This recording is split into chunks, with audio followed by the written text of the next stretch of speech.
Hello everyone, ఇవాళ శ్రీరాముని పాట చూద్దామా? Let's start. భద్రాచలము పుణ్యక్షేత్రము అంతా రామమయం, భక్తుడు భద్రుని కొండగా మార్చి కొలువై ఉన్న స్థలం. పరమ భక్తితో రామదాసు ఈ ఆలయమును కట్టించెనయ్యా. సీతారామ లక్ష్మణులకు ఆభరణములే చేయించెనయ్యా. పంచవటిని ఆ జానకి రాముని పర్ణశాల అదిగో. సీతారాములు జలకములాడిన శేషతీర్థమదిగో. రామ భక్తితో నదిగా మారిన శబరిదేనయ్యా.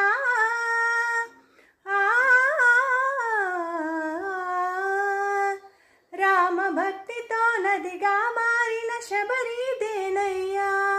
శ్రీరామ పాదములు నిత్యం కడిగే గోదావరి అయ్యా. ఈ క్షేత్రం తీర్థం దర్శించిన జన్మధన్యం